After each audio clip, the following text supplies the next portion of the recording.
salute. I'm Chris Budihas, your host, and I am lucky to be joined virtually with Jackie Breeden from Gridiron Air. How are you, Jackie? I am well. How are you today, Chris? Good, good. It's been a while. Last time I saw you, you were prep school commandants.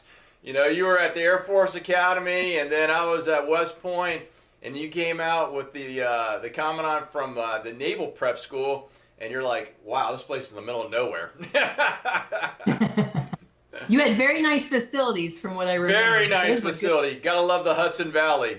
But not in Colorado Springs and not in Newport, Rhode Island for sure. So, but definitely a good location.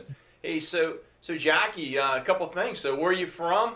What you do in the Air Force? And let's talk about your post-military career and how you got with Gridiron Air.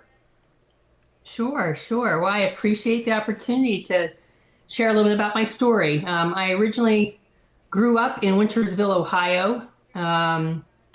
Went to the Air Force Academy, was how I got into the service. Spent 28 years on active duty and traveled all over.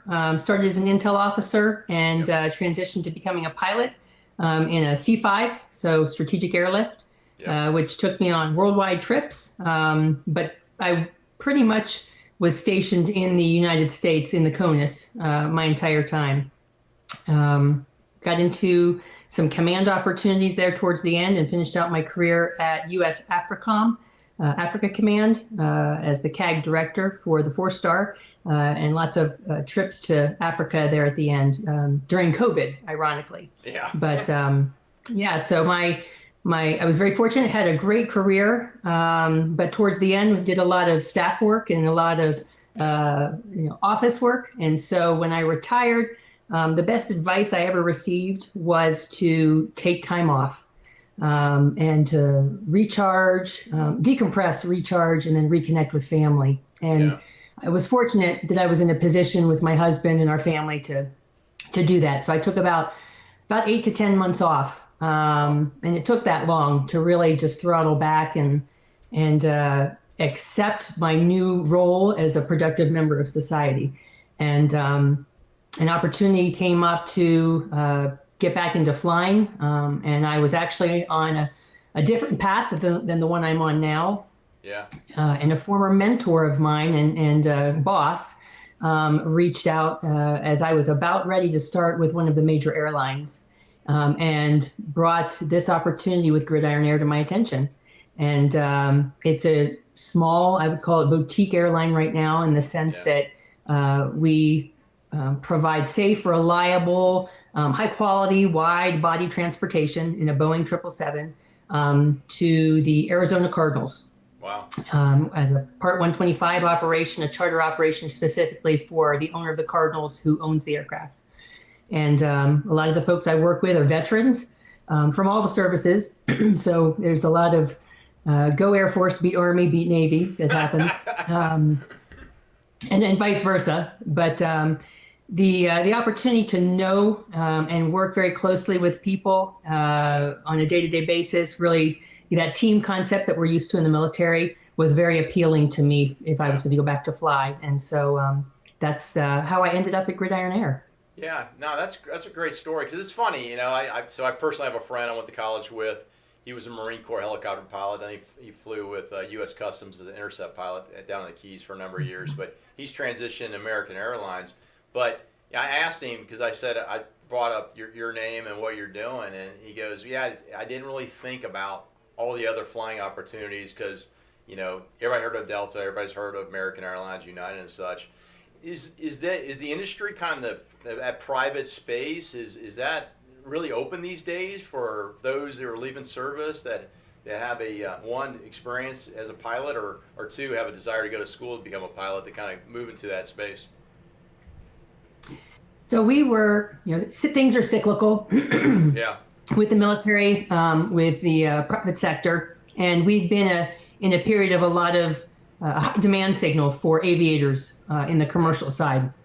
And so there are a lot of opportunities there, and there are a lot of people I've come across in the 2 years I've retired who are in one of two groups, either folks that were like me, who had done a lot of staff work and not as much flying towards the end of our career, so we didn't necessarily have what the commercial sector likes to think of recency of experience flying.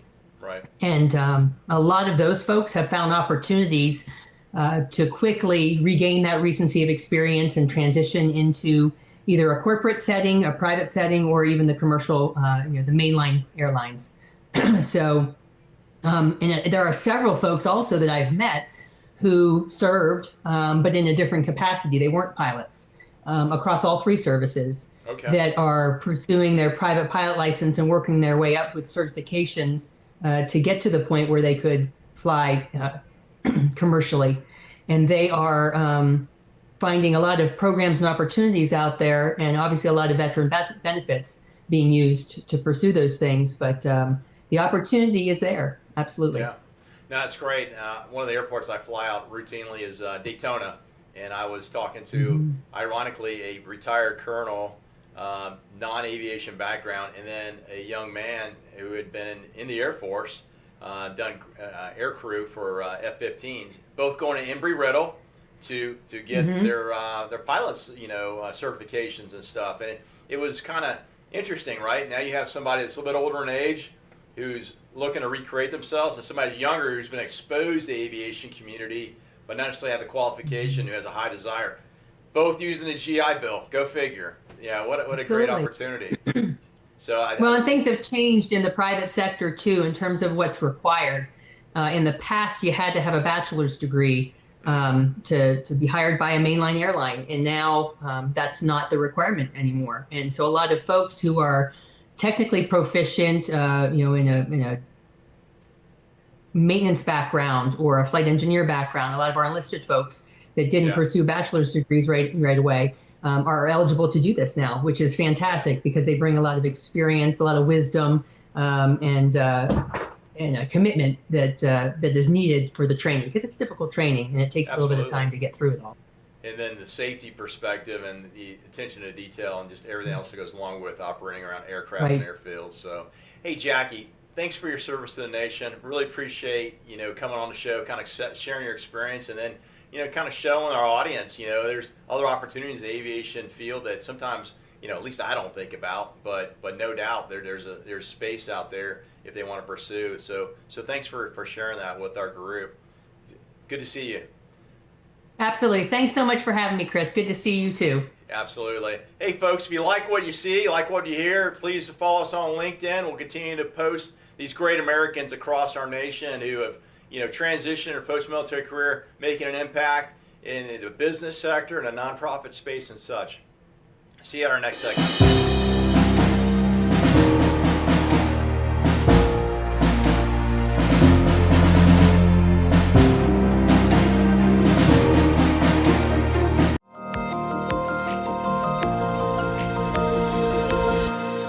Operation Barnabas is a veterans ministry, started in 2017 with the purpose of helping our veterans that kind of got left behind. These people went over and went to war for us, and a lot of their friends didn't come back, and that's a lot of the stuff that we as veterans deal with is there's a lot of people that didn't make it back, and then it's like, why are we here?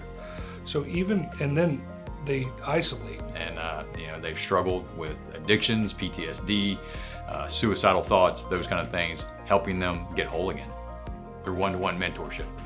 So being able to communicate with them and help them can drastically change their life, can drastically change a family's life. The little that we can do is put our hand out and say, hey, do you want a hand up?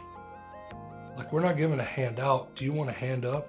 And just be able to be there with them and do life with them and just be able to help them, because, man, they put their life on the line for you and me.